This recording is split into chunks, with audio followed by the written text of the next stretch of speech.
Mi nombre es Jennifer Esmeralda González Vázquez y le voy a hablar acerca de la digestión y el flujo de energía. El objetivo principal de la ingesta de alimentos es proveer al organismo la energía que necesita para sobrevivir y funcionar. Ese aparato facilita un breve panorama de los procesos por los que el alimento se digiere, se almacena y se convierte en energía. La digestión es el proceso gastrointestinal de descomposición de la comida y absorción de sus constituyentes por el organismo como resultado de la digestión. La energía se suministra en el organismo en tres formas: lípidos, aminoácidos y glucosa. El cuerpo utiliza energía continuamente, pero su consumo es intermitente, por lo tanto tiene que almacenar energía para utilizarla en los intervalos entre las comidas. La energía se almacena en tres formas: grasa, glucógeno y proteínas. La mayor parte de las reservas energéticas del organismo se almacenan como grasa, relativamente poca como glucógeno o proteínas. Así pues, los cambios del peso corporal de los humanos adultos se deben en gran parte a cambios en la cantidad de grasa corporal. Dado que el glucógeno, que principalmente se almacena en el hígado, se convierte rápidamente en glucosa, la principal fuente de energía que puede utilizar directamente el organismo. Se podría esperar que el glucógeno fuera el modo preferido del organismo para almacenar energía. Teoría sobre el hambre y la ingesta de alimentos. Puntos de ajuste frente a incentivos positivos. Supuesto del punto de ajuste. Teoría glucostática y lipostática del punto de ajuste del hambre y la ingesta de alimentos. A lo largo de las décadas de los años 40 y 50, varios investigadores dijeron que la investigación está ligada por un sistema para mantener el nivel de la glucosa en sangre.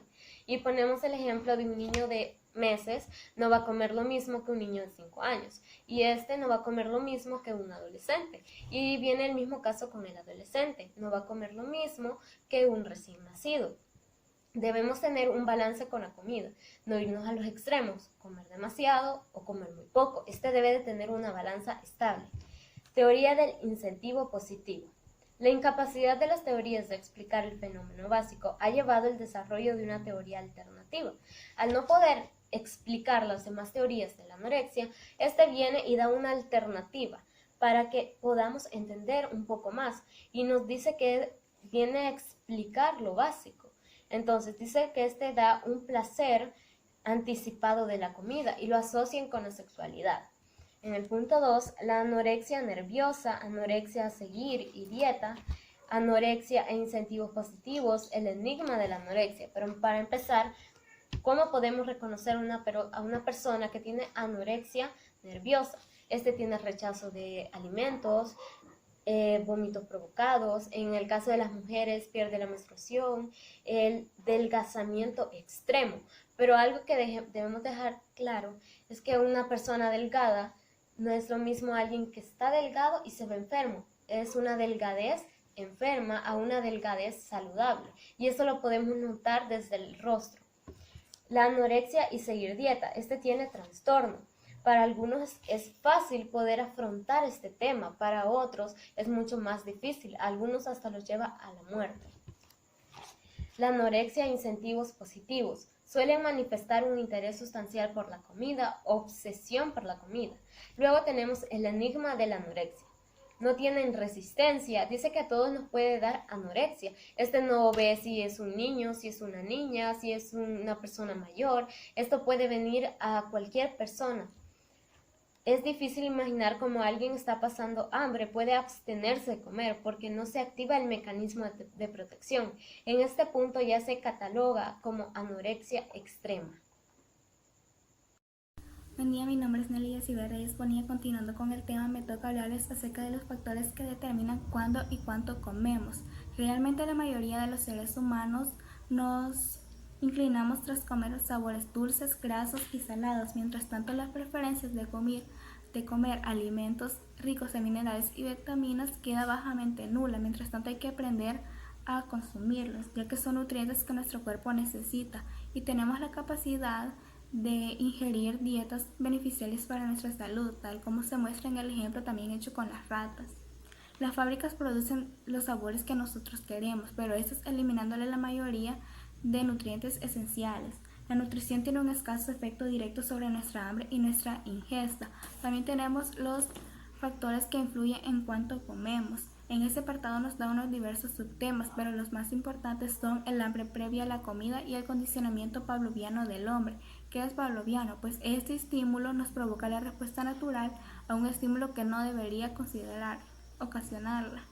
Luego tenemos los factores que influyen en cuanto comemos. Tras la información más importante tenemos: número 1, las señales de saciedad; 2, la falsa ingesta; 3, el efecto aperitivo; y 4, las influencias sociales y saciedad. Muy buen día, licenciado Manuel de Jesús Castro Asensio. Mi nombre es Débora Guadalupe García Aguilar y en este día voy a hablarle acerca de investigaciones fisiológicas acerca del hambre y la saciedad. Primero, el centro del hambre y la saciedad es el hipotálamo. El hipotálamo se encuentra en el centro del cerebro, en esta parte de acá específicamente. Y esto pues regula la liberación de hormonas de la homeostasis, que organiza conductas con alimentación de ingesta, de líquidos, etc. Ahora, primer punto, la función de glucemia en el hambre y saciedad. Primero, se tiene que suspender, se tiene que rechazar la teoría de glucostática. Pero primero, ¿qué es la glucosa? La glucosa es el azúcar en nuestra sangre. Entonces, donde esta glucosa, donde el azúcar, esta teoría, es el nutriente cuyo déficit inicia el hambre. Entonces, ya que ya hemos rechazado esta teoría, ninguna comida está extensa al descenso de la glucosa. El segundo punto después del rechazamiento de la teoría es que el equilibrio tiene que ser homeostático. Y por último tenemos que si no se sirve la comida esperada, los niveles de glucosa recobran su equilibrio. Ahora, el segundo subtema es el hambre hipotalámica y los centros de saciedad. El hipotálamo aloja los centros del hambre y de la saciedad.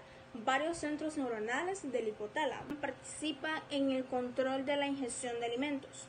Entonces los núcleos laterales del hipotálamo actúan como un centro de alimentación, porque cuando se estimulan, estos se excitan y excitan un apetito voraz llamado hiperfagia.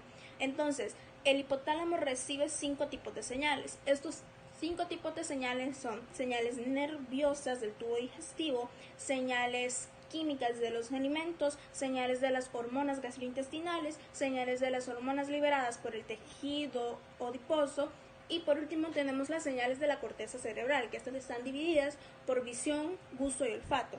Como tercer subtema tenemos la función del tubo digestivo y la saciedad. ¿Pero qué es el tubo digestivo? El tubo digestivo lo podemos encontrar en esta parte de acá, donde entran nuestros alimentos, y va hasta aquí y llega hasta la boca del estómago. Entonces la función del tubo digestivo es introducir los nutrientes y agua en el torrente circulatorio y eliminar los productos de desecho en la saciedad.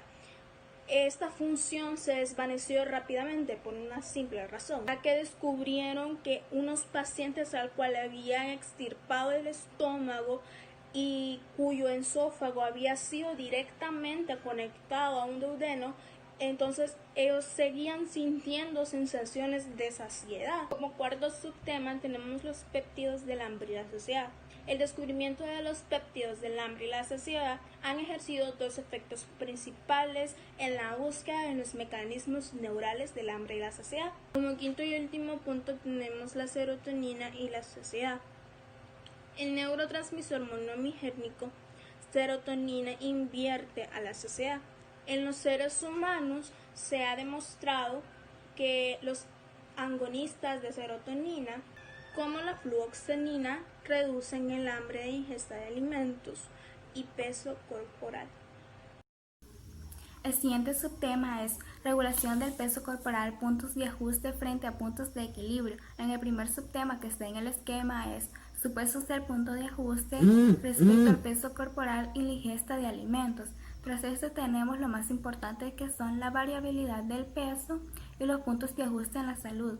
El segundo subtema que aparece en el esquema son los puntos de ajuste y puntos de equilibrio en el control del peso. Ahí nos da el modelo del barril en escasez, que es el ejemplo con un experimento que se muestra más explicado. Aquí tenemos la figura 12.13 de la página 341, en donde nos da los efectos de una dieta baja en calorías y de una dieta en calorías sobre el peso corporal van disminuyendo. En esta gráfica, aquí está la dieta baja en calorías, que es esta línea de acá, y la dieta rica en calorías, que van a aumento. Aquí tenemos las semanas y aquí tenemos el peso corporal. Si las dietas se mantienen, finalmente el peso corporal se estabiliza en un nivel nuevo. También tenemos la tabla del MCI, que esta mayormente nos explica que el peso que tenemos corporal que tenemos que tener tras nuestra altura y nuestra edad. La obesidad humana. La obesidad es un estado patológico por exceso o acumulación excesiva y general de grasa en el cuerpo. Las causas de eso pueden ser una mala alimentación o la falta de ejercicio. Dice que si por qué unas personas llegan a ser obesas mientras otras no. Dice que la respuesta es obvia. Las personas que son obesas son aquellos cuyo consumo de energía ha superado mucho su gasto energético, mientras que las personas que son delgadas cuyo consumo de energía no ha superado mucho su gasto energético.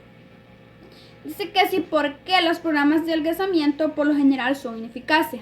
Dice que esos programas de adelgazamiento son ineficaces porque tienen un modelo de equilibrio. Cuando la persona sigue esos programas de adelgazamiento, cuando esa persona logra alcanzar ese equilibrio, esa persona vuelve a su rutina. Es decir, esa persona vuelve a ganar el peso que haya perdido. Porque para que una persona pueda adelgazar, primero tiene que cambiar su rutina.